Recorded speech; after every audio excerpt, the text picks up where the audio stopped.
Hi, welcome to another episode of the Near Future podcast with Tom and Jonny. We've got a lot on the docket this week, so we're going to get straight into it.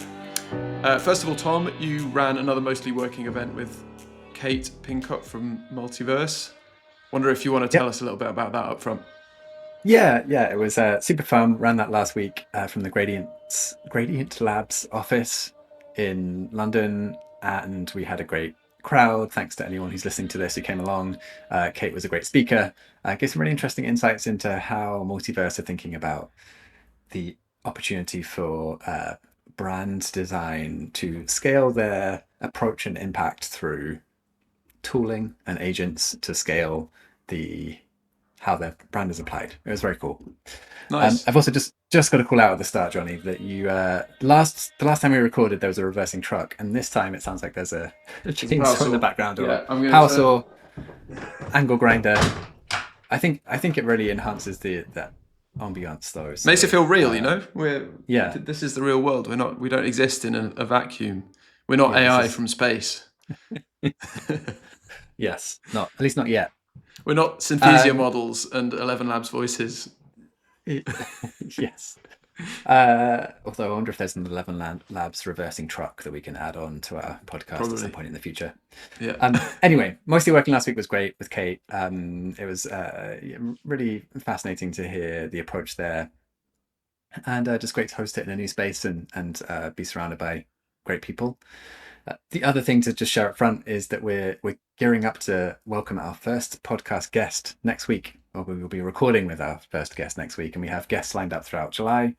So really excited for this next chapter of exploring with this podcast. So if you're listening to this and have any feedback that would help us not make a fool of ourselves when we invite real important people on to speak with us, please let us know. Awesome. I also have a bit of news up front, Tom, which is that I'm standing up. So, you know, I ran one podcast in a prior life, in a prior company, and podcasts then you could just do audio and you could be lounging around or staring into space or picking your nose and it would be absolutely fine. And now you have to do video, and I feel like I'm getting found out here. I edited the last episode and I was like, what are you doing with yourself? So my focus is now on standing still, looking at the camera, and so if anyone's listening to this and not watching it, I mean, it was still not going to be great, so I wouldn't tune in quite yet. But maybe in a year's time, I'll be good at this. But yeah, the sunglasses last week was an interesting option. I feel like this week maybe a little bit better, but we'll see. I just wanted to ask you before we go into the main bulk of the podcast. You just mentioned mostly working. But you've had some reflections on mostly working as a format. Running a meetup is hard. Working out how to make it work in person and remote. Just for those people that may have been to mostly working, which maybe some of our listeners at the moment, what you're learning so far, I think is kind of interesting for those people thinking about, I'd love to run a meetup or an event. Yeah, of course. So we've done 5 now, and they've been roughly every month since January.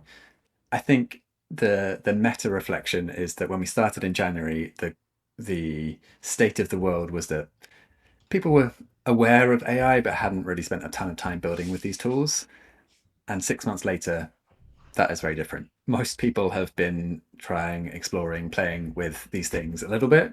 There's still a gap between playing with something and actually getting real value from it.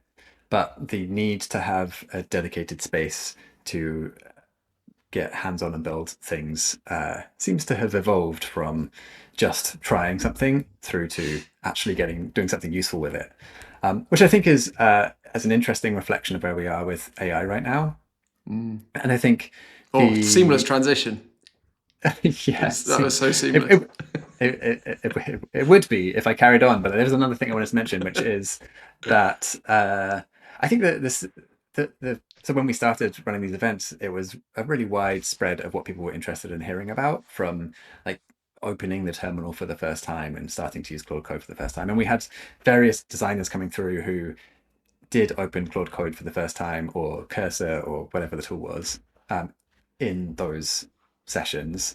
Yeah. And then they came back a month later and said, wow, I got so far, I built so much stuff, I have this product that I've shared with my internal team, and they're all using it and working off of it now. Or I'm starting to speak with VCs about raising money for this tool that I've literally built for the first time a month ago. So it's very inspiring to hear that. But I think the level of conversation has shifted at this point towards designers generally being a bit more curious about actual applied ways of working inside companies at scale. So less one-off experiments or people starting from scratch in their own design system constraint legacy product free world, through to how do we actually make this work inside our team of 5 or 10 or 20 or 100. And I think there's a level of nuance there that means that some ways companies are approaching this are very unique to how that company operates. And then if your team is 5 people, it might be a bit different because of the scale and size and the kind of challenges you need to tackle.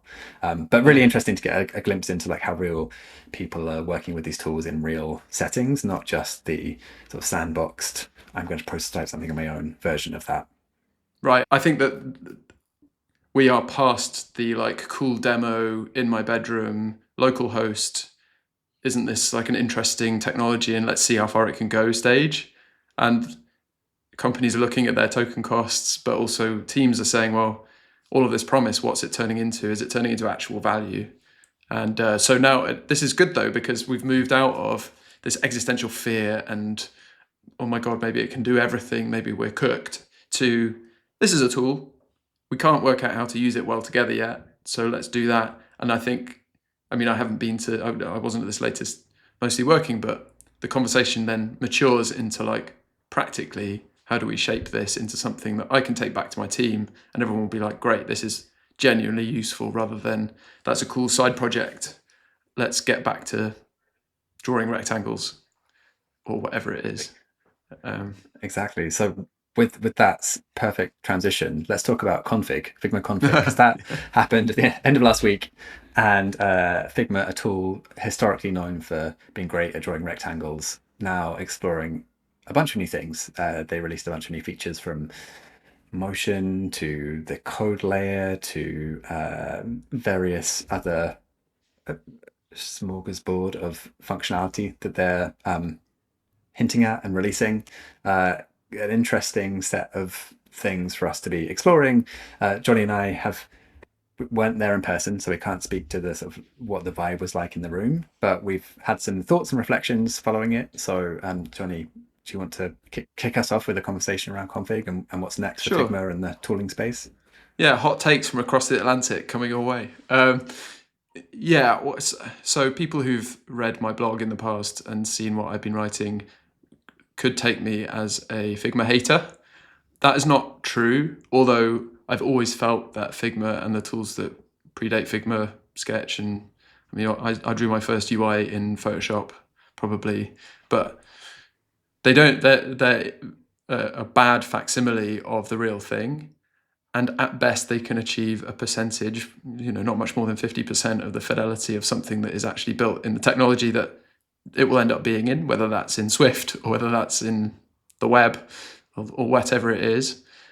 And I have also personally found, as a designer that has coded for a long time, that the sort of rote work involved in drawing rectangles, and Figma have now released slots, which for people that are in this world will know what that means, but a big time saver. But it's amazing that it took them so long to do that. That feels like the actual biggest release of the year in many ways. But it's like really time consuming to get to something that in code you could get to very quickly, even before AI, because I could have like a blob of data and just repeat that data to create a table and et cetera, et cetera. Anyway, so I'm not a Figma hater. It's come from a place that made complete sense, I think, up until coding models appeared. And they are very bound to their architecture and their way of working and the workflows that they have been selling for many years. And I think that what you see in the features they're releasing now is effectively trying to protect the golden goose, which is what they currently have, while also reaching into some of the other aspects of the design process that they haven't been able to service well up until this point. So they've sort of gone in both directions. On one side, which is the more like creative, like image making, and like, you know, what could this be, and that like earliest stage of the design process, they've built Motion, which is their sort of After Effects Lottie type tool for motion stuff, and they bought a company Weave, which they've turned into Figma Weave, which is like asset generation with AI. Both interesting things and feel like a good fit probably if you think of Figma as the tool where you start doing your work and imagine what it could look like.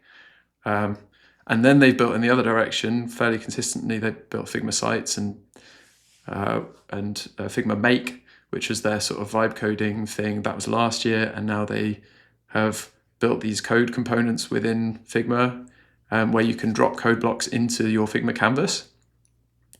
And haven't tried it because it's not available yet, so we can only go by what they've announced.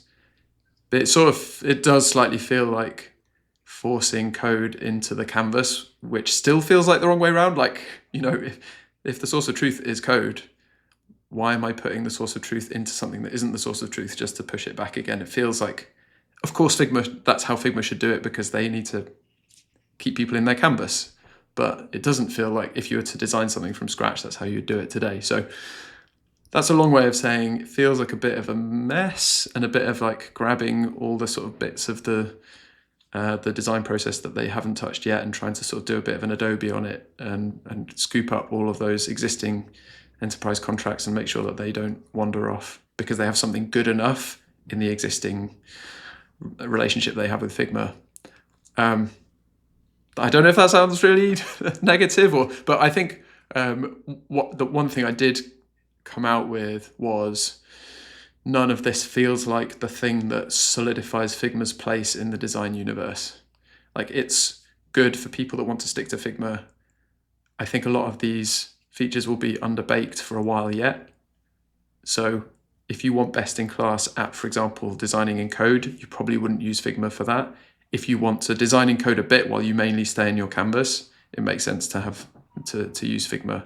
But as they start to move into these things that they're historically less good at and less geared up to be good at, I think it weakens their position generally in the market, would be my bet. And I'm talking my book because I wrote an article in February about this, and I still believe it to be true that the source of truth is the ultimate question. Like, where does this all ladder up to or down to? Where are the core components, quite literally or figuratively, of the design process? Where do they live, and where's the truth that sits underneath all of those, whether that's a design system or the actual code base or things like that? And that probably points the direction to where the future is, I posit. And what that means, I think, for a lot of other tools that have sprung up, and I've built a website to capture a big list of them, designtools.fyi, I'll plug it again. But I think a lot of those tools will look at this and say, we probably expected Figma to do this. And some of those have made a bet, which is one part of what Figma's now shipped, and probably they'd be worried. But those tools that are sort of building on code as source of truth, I think, can feel like this doesn't invalidate what we're doing. This is what Figma should be doing for them, but we can do something different. And there'll be enough people in the world that will want that we can feel confident in it.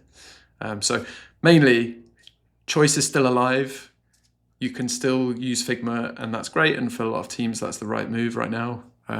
But it doesn't remove any of the other exciting, often open source or really interesting projects that are happening to explore new ways of designing and more sort of modern ways of designing as well. So I talked for a little while, but there we go. What do you think, Tom? Yeah, just to play back some of the sort of themes I'm hearing from you, the design process is, I think for a while, Figma has owned the entire design process as a function, as a discipline, and that process is starting to be pulled in two different directions. There is the upstream exploratory creative asset generation, things that would inform a source of truth but aren't necessarily the source of truth. They're more the playground for experimentation and exploration. And then there is this other end of the process, which is implementation, execution. Like, how do we get this into people's real hands? And yeah, Figma are pushing both directions simultaneously. But that second one, I think the first one there, they are well suited to. But I think that's a smaller piece of the overall design puzzle. I think that handoff question, I think, is really the really juicy, interesting one. And I think they're coming at it from this sort of canvas first into code versus all these other tools that are code first into the canvas. I feel like some version of a canvas will need to exist, but I think the sort of ownership of that is less clear than it historically was. For me, I think there's also these extra aspects of, as we enter this era of codifying strong design judgment into a design system or whatever the code base is for the source of truth. I think that's moving away from just components and sort of UI elements into how do we make judgment decisions about what our bar for quality is, things that are more about design.md or other ways of shaping and defining our bar for what craft is and embedding that into the way we ship products or the way we make design decisions. And so I'm kind of curious what form that's going to take, because it doesn't feel like it naturally lives on a canvas in the same way that sort of execution level design has, but there is some amount of workflow logic in what is our bar, how do we hold everyone to it, and not just for designers. Maybe designers are the people who are best placed to help define and set that bar, but I could imagine that being used by engineers or PMs who are making changes to the design of the experience they're responsible for without collaborating directly with the designer.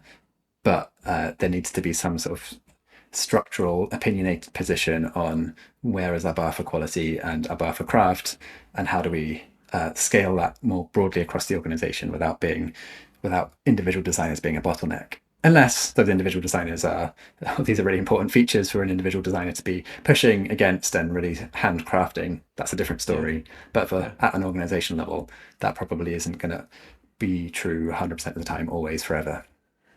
So anyway, that's sort of my broad perspective, and some of that is what you've already said, but just playing it back. But I think it does mean, if we're thinking about our design tools, is this about execution and implementation, or is this about ideation? I think that really sort of focuses what the purpose of that tool is and how we use it. And I think for anyone who's brand new to design, perhaps who's listening to this podcast for the first time, or as a PM listening to this, I think throughout my career, I have found that it's not always super obvious that there are these two versions of design. And I think AI has kind of collapsed those now, where you can prompt an AI to, like a Lovable or a Claude.design, into creating UI that looks convincingly polished. And there's a separate conversation about whether that's good or not. But I think it does, further exacerbate the challenge of having these two very different forms of design output converging into, I'm going to make an assumption of how good or bad this design is when I'm 5 minutes into the design process versus 5 days, which I think is an interesting challenge to overcome. And throughout design history, there's been the quality of the artifact determines the kind of feedback you're going to get on it and how to shape and evolve it. We don't need to go down that path right now, but I think it is this sort of interesting, the illusion of like getting to a final artifact and then having to back out of it to like really interrogate those decisions and work forward is this interesting, sort of feels like a shortcut, but actually is in many ways much longer process that just seems to start from this weird position, which is fine if you're using it for ideation and testing prototypes and ideas really quickly. But if you're trying to get something into production sooner, it's sort of a different way to think about that. Anyway, those are my thoughts. Cool. Anything else you want to mention? Yeah, I think I suppose there's a bit of a callback to a conversation we had a couple of episodes ago about sovereign AI also, which is, Figma is a US-based company that you can imagine a world in which there's some sort of hostile or otherwise takeover by a trillionaire unnamed trillionaire or someone, and then sure, the design process is maybe less of a state issue than access to models. But just having choice into how you do things and having a solid alternative. I think Affinity going free and really shaking up Adobe was just fascinating. And, Canva, Australian founders and less US beholden. So and that's, very much in the design world as well. Just seeing different models, different places you can go for your design work and things like that. It's just exciting. So let's move on from config. We've done enough Figma bashing, and it's not bashing. It's a healthy critique, I would say. Can I actually add one more thing? I don't know if I was clear when I was talking about this, but the source of truth aspect of this, and I've spoken with a few startups recently who talk about using AI to prototype really quickly, but then once they have got some clarity on the direction they're going in and got some feedback from customers, then they will design it up in Figma from that prototype.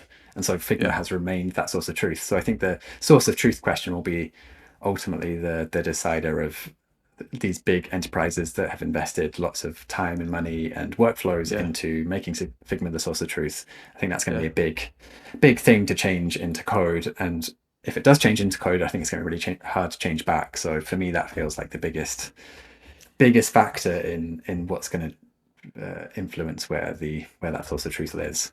And there's definitely a design equivalent to like unscrew up my vibe coded app, which is like unscrew up my sloppy design. And there is for a while Figma you've been able to import like a snapshot of HTML in, and it converts it to Figma layers, and then you can fool around with it and like make it look better. As you say, how long does that last?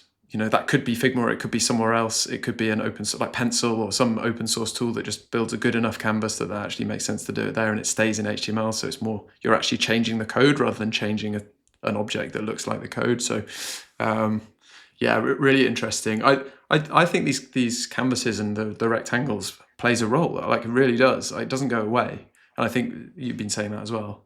It's just whether it is an ancillary tool versus whether it is at the center of the workflow. And I think that is the more subtle change. Nothing dies overnight, but that is the more subtle change that may come about. Right, let's move on. Yes. So Jonny, you wrote, I'm going to interrupt you there, but let's move on, obviously.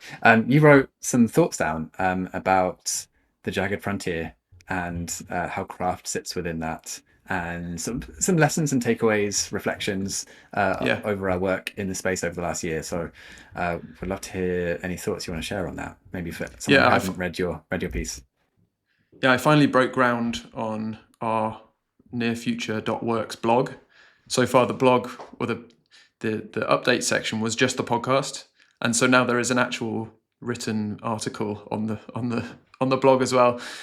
So I mainly wanted to do that, but I also wanted to encapsulate something that we've been thinking about a lot as we've been putting together creds decks and positioning ourselves against various other outfits that do outwardly similar things to us.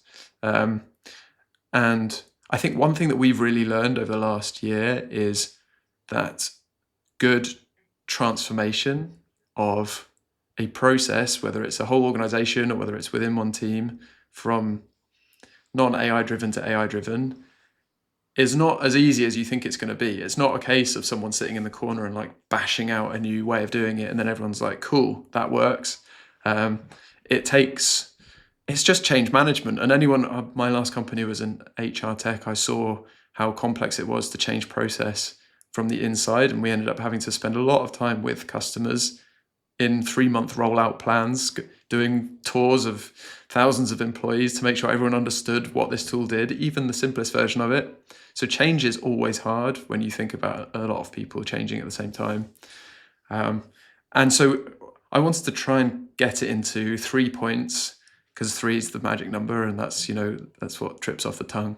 So 3 things to really think about when you're like, I want to change my organization to be AI first, and I want this transition to be successful and not just something that we're tick boxing for the board or some other reason that isn't the best reason to do it. I want in a year's time for us to be industry leading in our category, and I think AI is the way that we can do it. And but I want it to go well, and I don't want it to break our culture, and I don't want people to leave because I'm pushing AI down their throats.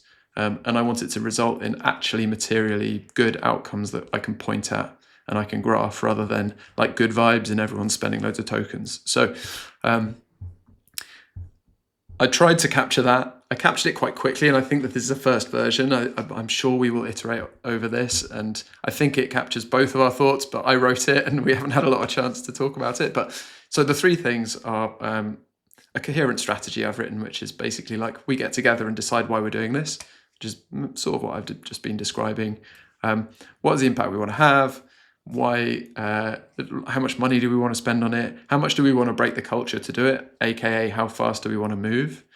All of those things should be made centrally and then sort of commsed out in the right way. Maybe this is a little bit more like CEO stuff rather than in the weeds for a designer. And then the second one is hearts and minds, what we call hearts and minds, which is really just, it can't just be one person vibe coding and pushing it out. It has to be buy-in from everyone, from like IT and procurement who need to buy a tool or like give you access to a model and decide where the data lives and all of that kind of boring but important stuff. It needs to be the people that are deciding the work you're doing, so that they can say, don't worry, do a little bit less of that work so you can spend time here. So just like getting buy-in and support from your boss and the exec. And then everyone who's actually going to work on it, really just making sure that they understand and are excited about the outcome that they're trying to get to. And it is a team sport. This is a team sport. You can't exact change on your own. That's the second one. The third one is the one that I think is kind of where we have the strongest opinions. And I also think where people miss out, like the first two, fairly obvious, have a strategy and then make sure everyone's bought in. Well, duh. But the third one is not assuming that the things you build are just automatically going to be better just because it's AI and AI is magic and it seems to happen very fast and you built a cool demo.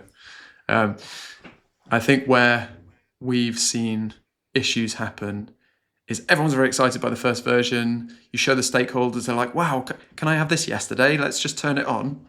And everyone gets excited about it. And what a win to get something done so quickly as well. Like, you've done this in 24 hours, all of that kind of stuff. And you get so swept up in it that you forget to check whether the output is any good. And this comes back to craft. So the craft is ultimately still the human's responsibility. I can't blame my tools if something goes wrong. And so even though it's been way more efficient than if a human did it, if it's even 5% worse, then that is a bad outcome. It needs to, the bar cannot drop. And especially if what you're turning on does 10 times the amount of work as a human, things go wrong 10 times faster. And that sort of descent into slop, if you like, starts to happen really quickly. So that was what I was trying to capture in the blog post, which I will put in the show notes for sure. But I think it's just like a vote for craft and a vote for slowing down a little bit at the right time. People talk about this barbell strategy around AI generally, which is where you decide what you need up front and you spend more time there. And I think that's basically what you were just talking about, Tom, is like you take the time to decide what good looks like. Maybe it's an art direction or maybe it's just like a company direction. And then you spend more time at the end. And the middle is the bulk of the execution that happens quite quickly. But then at the end is like more QA, more time spent looking at it, evals, all of that kind of stuff. So it's very tempting to just turn on 50 agents and, fire your team or whatever a certain group of leaders would want to do. And I think we've seen the negative side of that. And so I wanted to sort of write that as a piece to be able to share with maybe potential clients and just to sort of establish our opinion against the rest of the world a little bit.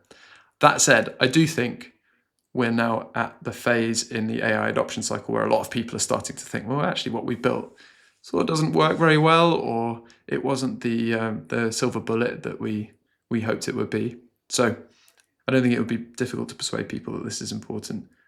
But as designers, I think it's where we can really help. So that was it was very quickly written though, so it's probably got typos and all sorts. I wrote it all by hand, didn't use AI at all. So nice. Yeah, I think it's there's an interesting element to what you're describing of the output of the work and the sort of human versus AI aspect of that, but also the process that you go through to get to that output. And I do think something we believe is in the importance of craft being central to how AI integrates into ways of working, because I think there are ways that craft might not necessarily be associated with the final details and polish of that final output, but is a mindset and a way of iterating, refining, honing what your internal ways of working are to get to a consistently reliable output. And so I think there's I don't want to get craft just associated with, and I think in the current conversation about AI and quality, I think craft has been heavily anchored in that final, what customers see, what those final details are. And I think that's part of it, but I think there is something deeper there as well about you can't just have people focusing only on the final output and expect it to be high craft, because the output is there without having incorporating craft into the practice of building products for your organization. And yeah, I think the barbell is also interesting with the sort of setting direction at the start and then coming in and evaluating quality, which I think are obviously the highest leverage human aspects of the process right now. But I think there is potentially a risk of giving away too much of the middle, that the craft at both ends of the spectrum atrophies a little bit, because there's less of a connection between like what are the materials we're actually working with and how do we get the most out of them in this specific format. So yeah, that's maybe a slightly separate piece to your article, but the sort of material you're working with is interesting. Yeah, it's really interesting. And I think your point around the atrophy, I think it's probably fairly pernicious and slow to spot at first, and hard in any given moment to justify the cost of doing it when AI could just do this. Like AI could just do this really quickly, so why am I doing it? And I think I sort of said I wrote this by hand, but writing is thinking for me, and I find it really hard to give AI any part of writing really beyond a copy edit, or does this make sense? Does it fit together? Are the paragraphs in the right order? Like that's the sort of level that I'm comfortable with AI writing for me. Writing, there's craft in writing, of course, as well. And I would never claim to be a great writer. In fact, I would probably say I write worse than the AI could write what I've written, but it's mine, so I want it for myself. And I think what you see with when people overuse this stuff is there's too much of it for a start, but there's also a sort of genericism about it. And you can see it when you ask Claude to write an article for you with around these 3 bullet points. It's like anyone could have written that. There's no opinion there, and it's the same with design. It's like good and convincing until you realize that it looks the same as everyone else's and it doesn't say really anything about you. So making it worse is like a weird thing to advocate for, but craft can sometimes feel like worse but different, and getting worse and then coming back in a different way that's more powerful or more unique or says more about you, I think is that's the work really, isn't it? There's no shortcutting that. So yeah, and I think there's a subtle distinction there between, is the thing you care about the one-off output, or is the thing you care about building the muscle of getting better at that for the 10th version of that thing that you're producing? And in your case with writing, yes, AI might be able to help you get a more coherent V1, but if the thing you really care about is strengthening your critical reasoning of that idea or the thinking in that space, then by article 10, your opinions are going to be so much stronger from having gone through the manual labor of thinking through it and writing things out. So yeah, it's sort of a balancing act. And I guess that varies also by the individual and what their strengths are and where they want to focus. And then there's a whole category of things that are completely valid to outsource to AI or get AI to support with. But I think being really clear on how you want to use it and where it fits into your world. And I think a craft mindset is a good one to channel that energy to the right place. I think can really help you get the most out of like the value there.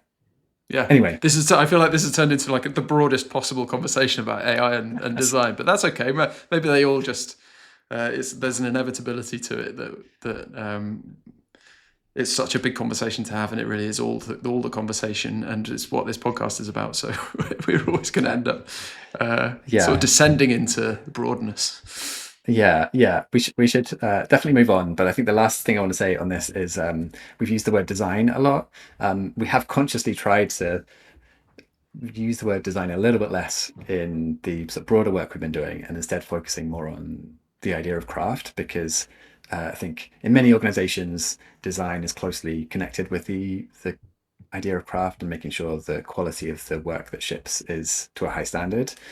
But I think there's definitely, you mentioned writing craft, there's the sort of craft of people management, there's the craft of being a great PM or a great user researcher. And so if you're listening to this, sometimes we'll say design, but we're sort of more generally focusing on that sort of craft outcome through any discipline that touches a product which reaches a customer at some point.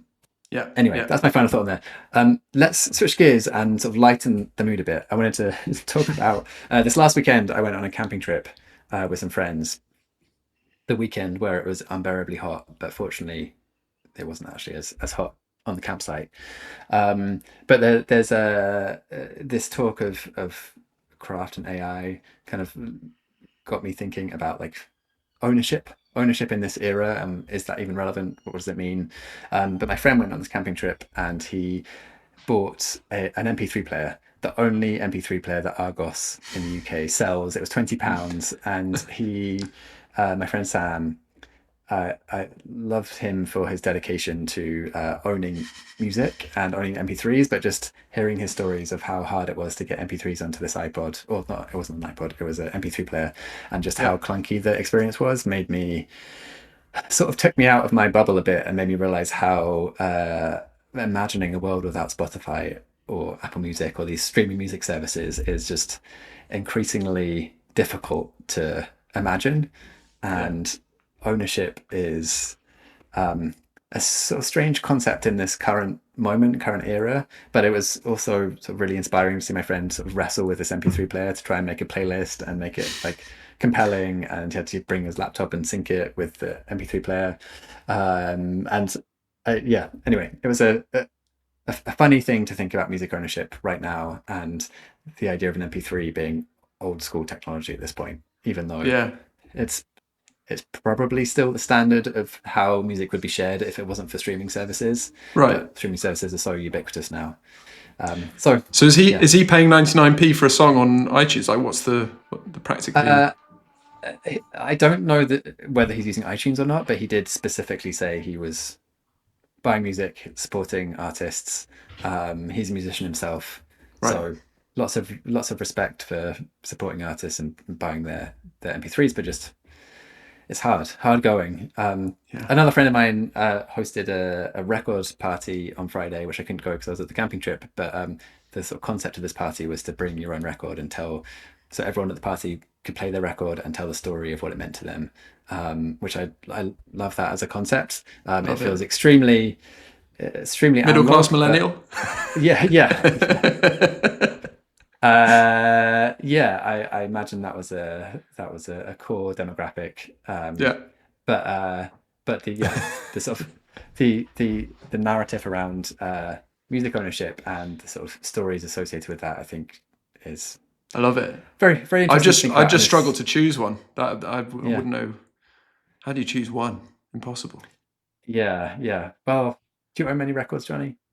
About 3 or 4 yards, as I think record people say. Okay. So not a big collection, but I pick things that it's like a subset of what I listen to, but it's things that I feel like I would like to put on and sit and listen to And I buy it if it's a good album. I'll buy it if it's a good shape of a sort of album. If I think that the album tells a story, because when you put, as you'll know, when you put a record on, you have to actively listen to it, because you have to flip it halfway, and like, you know, the number of times I put a record on and then come back an hour later and it's just like on the end bit. I'm like, oh, I forgot I put that on. But yeah, I'm a part-time collector. How about you? Amazing. I own maybe 1 yard of records, physical records, so not the same 4 yards as you. I think it'd probably be an easier choice for me to decide what record to bring, but yeah, there is something very very rich and interesting about the sort of physicality of the material, like the idea that you're holding the music that you can then play. Yeah. Anyway, we don't need to go on a huge digression on this, but I think as we get deeper into the themes of craft and AI, we haven't yet talked about any impact to musical artists or other sort of art forms in general. And I'm curious if that will come up naturally in time, but this is a small sort of glimpse of one small aspect of this corner of the creation of art and what that could look like in these forms. Anyway, that's way deeper than I was expecting that to go. Final quick thought I want to share before we jump into some news is watching the World Cup. It's been super fun. I've used this Claude Code Work. This isn't really a calendar hack. It's just one prompt. But I asked Claude Code Work to add all of the games to my calendar, obviously in the correct time zone, and then write in the TV station that is streaming them. And it's been incredibly useful as a way of just looking at my calendar and seeing, oh, this game is being streamed on this channel at this time. I also had it add the flags to the teams, so I could just quickly scan my calendar and see what games have been. I haven't been watching many of them actually because of the time zone difference, and most of them are in the middle of the night. But it's been a very surprisingly useful single prompt. Have you used any hacks around the World Cup? That is so clever, and I've not done anything. I feel like a dinosaur. I go to bed, and then in the morning I wake up and I watch the 8-minute BBC highlights, and then when England are on, I Google to see what channel I should turn on, and that's about it. That's, you know, I am as basic as they come, probably. Wow, you brought AI to work this morning. I was like, I need a haircut.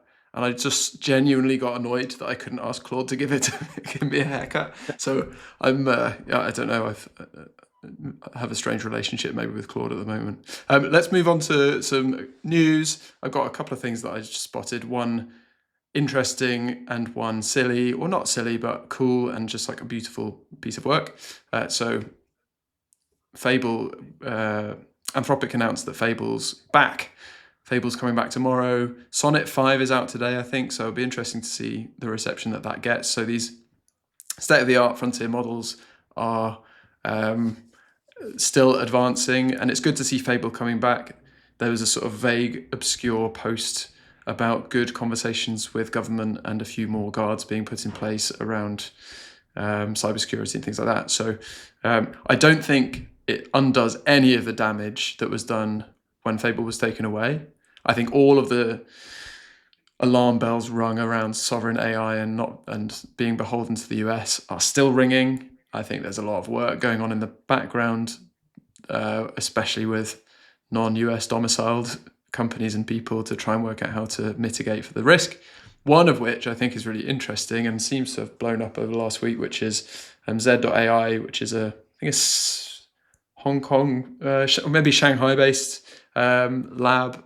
They build this model GLM, and GLM 5.2, which is an open weights model, is out, and everyone's raving about it and how good it is at coding and some of the things that people have so far relied on these frontier models to do.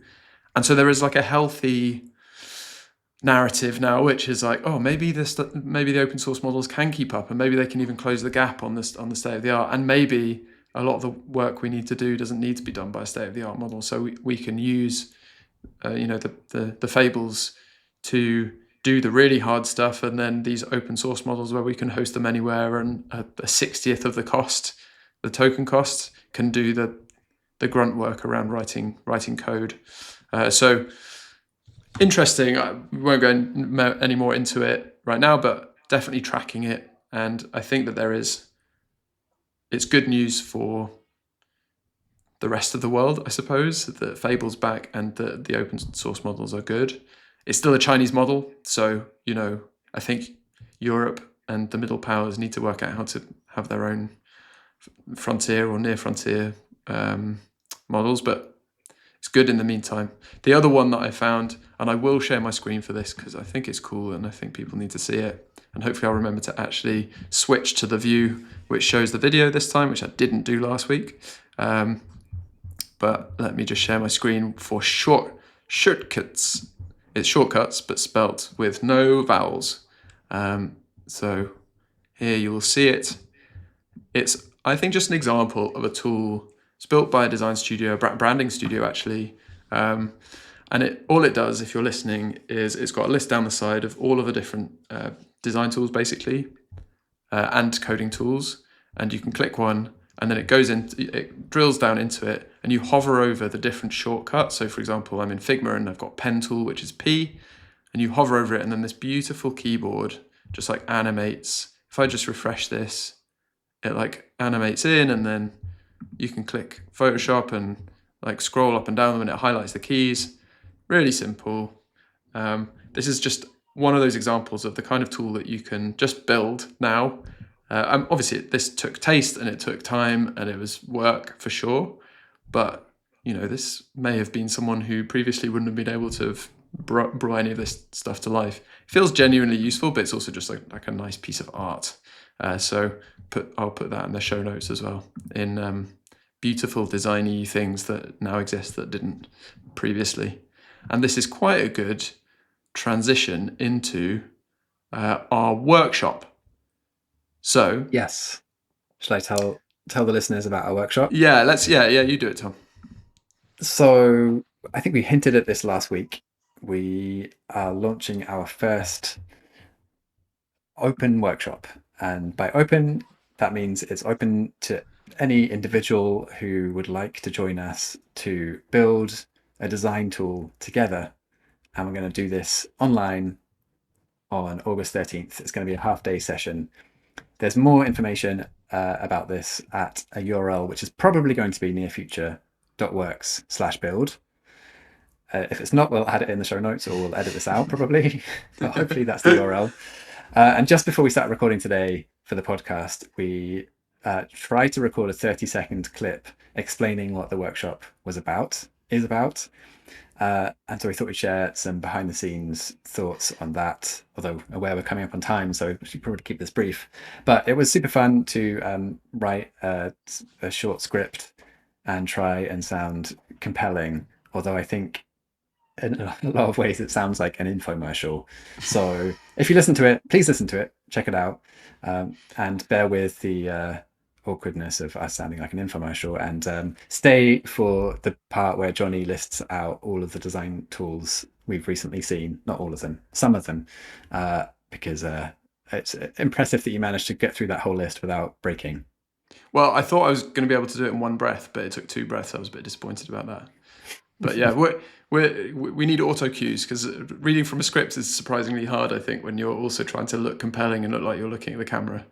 Yeah, it ended up as 2 minutes as well. We were aiming for 30 seconds. It ended up as 2 minutes. But I think 2 minutes is pretty good. So I don't think we should beat ourselves up too much about that. But yes, do check it out. And also do check out the actual workshop, because we'll be building design tools. Maybe design tools like shortcuts, maybe tools that do all sorts of different things. And we've run this before. It's really fun. Genuinely like fun and fast moving. It's not watching us talk all the time. We get hands on really quickly, and everyone will walk away with something that they've built and something they could take back to their team and things like that. So that's on the 13th of August, and it's going to be online, and it's going to be half a day, and tickets will be live soon. I think that's it really, hopefully. Tom, isn't it? Yeah, I think that is it. Hopefully we'll be live tomorrow with both the podcast and that website. so that you can sign up for. And this is especially suited. You can bring others in your team along with you, or you can just come solo. We have found a lot of companies we've spoken to have small design teams. Maybe there's 2 or 3 designers there, and people are curious to dig into this, but it's sort of hard to justify doing a whole team session when the team is small. So if you're a solo person out there, or you're in a small team, or even if you're in a big team but your company is not doing as much as you would like to do in exploring this AI space, then this really is for you. So hopefully you'll check it out and at least consider it. And if not, then well, if you do check it out and decide not to do it, then we'd love to hear any feedback or thoughts you have, both for that, but also for the podcast in general. We have been getting some good feedback so far. It's been really helpful in us shaping our format, the stuff we're talking about, and potential future guests that we're going to be inviting on. So please, if you have any ideas, if you listen to this, have some thoughts you want to share, email us. We have an email address, in fact, that Jonny set up. I think it is podcast@nearfuture.works. So drop us a note there, or ping either of us individually. We'd love to hear it. It's okay to just tell me to brush my hair and stop wriggling around so much. That's acceptable feedback. Excellent. Right, let's call it. Great. One in the can. Thanks everyone for listening, and see you next week. Thank you.